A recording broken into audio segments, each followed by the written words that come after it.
Good morning, YouTube and Facebook. This thought just occurred to me. I'm excited these are on YouTube too. I got a comment from a stranger on YouTube today concerned with my Hot Pocket consumption. I'm an adult. I can do what I want, which actually meant not buying Hot Pockets at the grocery store yesterday.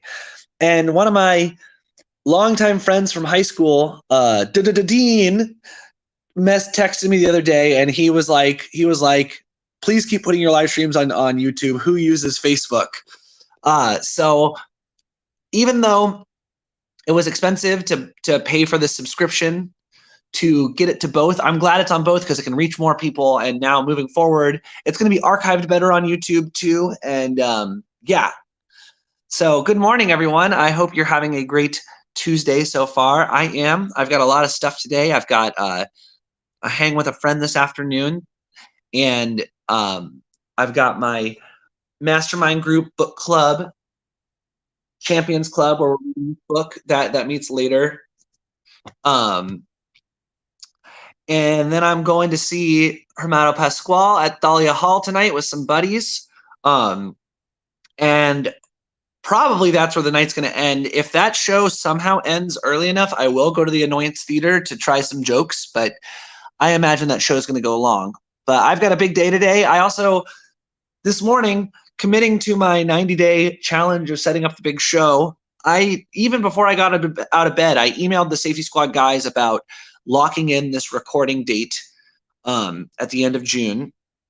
And I also emailed a venue about an hour outside of Chicago about playing. So it's cool how publicly declaring something, that a goal, and being a part of a group that's committed to doing the goal creates a new level of commitment. And I'm seeing, I talked to my dad the other day. He's like, you probably got a lot of work to do. And I said to him, a lot is a trap. James Clear said in his newsletter a few weeks ago, I said this on stream, and my friend Tori, we're shouting out everyone today. Shout out to Tori, because she was moved by this and she put it as a post-it note on her wall. This comes from James Clear. He said, an average level of commitment for an above average amount of time yields extraordinary results. So with this challenge, basically every day for the past 5 days, I've made sure to send at least one email in regards to making the show happen. And usually one email turns to 2 or 3, because once I send one, I'm excited to send another.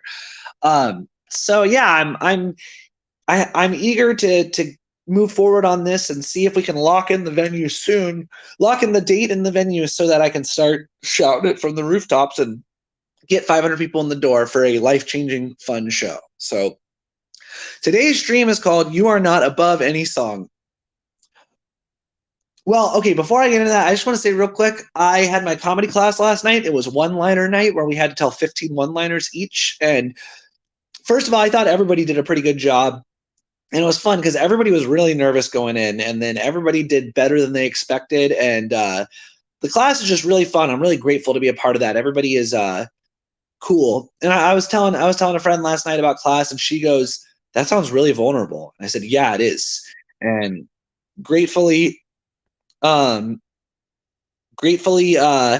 everybody has been really encouraging and honest. And like when people perform, we give each other feedback, and nobody's bullshitting anyone. People are honest about how they thought we did, and give feedback that's just been very helpful. And I've got friends from the class that I'm excited to hopefully stay friends beyond the class. So our group chat is kind of popping off right now because we're talking about all going to an open mic together. Okay, so that was fun. So last night I went to the Easy Does It Jazz Jam, which is a great jam. Shout out to Kabir for hosting that every week. It's a great community event happening on Mondays. Lots of very talented and fun musicians come through. And last night there was a bit of an incident that I suppose I was a centerpiece of, where there were, 1, 2, 3, 5 of us on stage. And I think the group before us just played like a pretty fast, high energy song. And this trombone player goes, "Hey, how about we do something chill, like In a Mellow Tone?" In a Mellow Tone's a great song by Duke Ellington. Oh, I love having my toy keyboard here.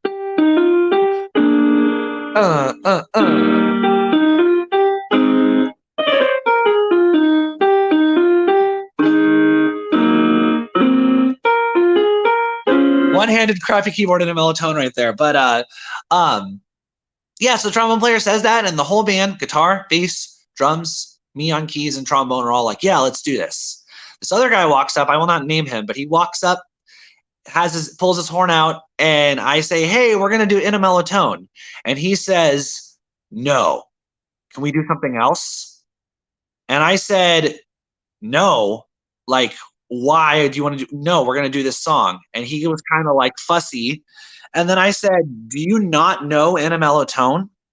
Because if he didn't know it, maybe that would be, maybe we'd say, okay, let's get more people included. And he said, no, I just want to play something more interesting. And I just said, nope, get off the stage, dude. Like, we're doing this song. And then he was like pouty, throwing a fit all night. And later on, he even took his horn and bumped into my back and blew it into my back. And I just ignored him because I was just like, dude, do you really think you're better than Duke Ellington? Do you really think you're so good at music, so good at jazz that you're above playing In a Mellow Tone by Duke Ellington? And what's funny about it is we crushed In a Mellow Tone. It was really fun. The whole band had a blast. We were giggling. We were playing Violence in the Jazz Scene. Yeah, I told him no. And I was just like, yeah, like, we're playing this song. So if you're not going to play it, get off the stage. How can you be so full of yourself that a group of 5 people just agreed on playing a song and you walk up there and try and demand they play a different song because that one's not sophisticated enough? Like, you're not sophisticated enough, loser. I have some choice words for you. And it's just like, to me, that is emblematic of what is wrong with jazz jams. And that's emblematic of why women are afraid to go to jazz jams and afraid to be a part of it, because they don't feel safe with stuff like that. I have women friends that don't want to sing at jazz jams or don't want to participate because they think there's going to be dudes that are going to treat them poorly like that and like judge them for wanting to sing a certain song. It's like, you're not above a song. I will say, when there's the song selection process, there's nothing wrong with vetoing a song if it doesn't feel right. Like, for example, if like after In a Mellow Tone, if I'm up there, if somebody calls like another song that's like usually kind of the same tempo, kind of the same vibe, and we haven't established what we're playing yet, I think no, let's do something else that doesn't feel right now is cool. But there was no compelling reason to not play In a Mellow Tone. It was literally, he just like is so full of himself and so cocky and so like thinking he's got to prove he can play fucking like some Wayne Shorter thing that he didn't want to do it. And so I'm just like, I don't have time for you. Get off the stage. You kind of suck anyways, dude. So like, you need to take your head out of your ass and like recognize we're here for community. We're here for fun. And you are showing up anti-community. You are showing up by literally walking up to a group of 5 people that have all agreed on a song and saying no and thinking you can commandeer it and make a different song happen. You are anti-community. So I'm anti-you, brah. Get out of here. You're detracting from the scene. You are making it difficult for people to feel comfortable. And I had a friend there last night who messaged me today, said, thank you for making me feel comfortable. If you're good, you can make the song interesting. Exactly. Well, first of all, the song is awesome. It's simple, I guess, but like, it's simple for a jazz song. It's awesome. And we made it interesting. Gosh, it was like Jack Sundstrom on bass, Josh, I never know how to say his last name, Acheron on guitar, Christian was on drums. I don't know his last name. And I don't remember the trombone player's name. I never met him, but we were all listening. We were swinging our butts off. We played some kooky stuff. We played some swinging stuff on the trading. Oh my gosh, on the trading. So the trombone guy took 8, drums took 8. And those are exactly, Marcos, exactly. It's like, you don't have to like play giant steps for it to be interesting. Like sometimes that stuff gets so tiring. And like these like incel jazz bros don't understand why women avoid their gigs like the plague. It's like maybe because you can only play this like heady bullcrap, and you can't. You're so arrogant. You can't play a bluesy song that makes people want to dance. On the on the trading with the drums, the trombone guy took 8, and then the drums took 8, and I looked at Dress. Incel Jazz Bros on shirt. But who would wear that for real, Marcos? Who would wear that besides as like a night shirt, a shirt you go to bed with? That is funny. Incel Jazz Bros. That's gonna be my new band. Hello, we're the Incel Jazz Bros. Honestly, that could be a comedy routine right there. It writes itself. I got all my material from this dude last night. But yeah, trombone guy took 8. Then while the drums were taking 8, I looked at Josh and I was like, Josh, let's solo together. So we soloed at the same time for 8 bars. And it was like chaotic and fun. And then the drums took 8. And then the trombone guy walked over to the bass, Jack, and he's like, let's solo together. So then they soloed together for 8. And we created this really fun, communal, awesome, exciting moment from on this tune that apparently this saxophone player is too good for. Like, he's too good for this tune, and he's so much better than the rest of us, and we're just these little idiots that have to play this baby Duke Ellington. I am fired up by how shitty this guy is, and like, this is the problem with jazz jams. This is why people like attitudes like that are what make people not want to show up.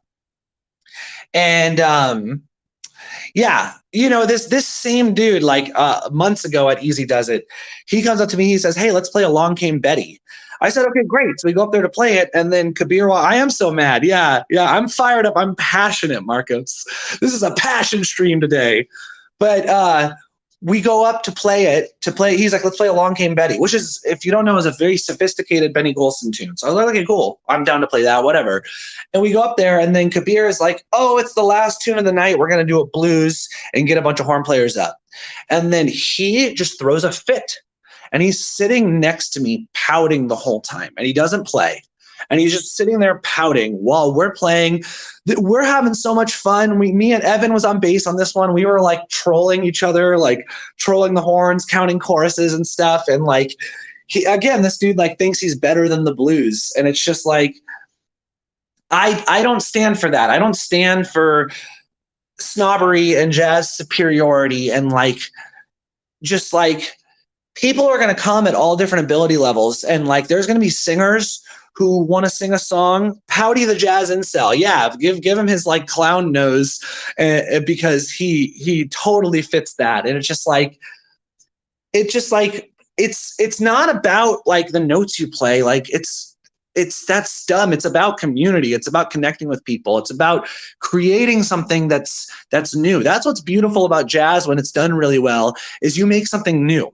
And you can make something new on an old song, on even a song like some songs do feel tired. Like, I get it. Like Satin Doll can be a song that's like played in a very stale, samey kind of way.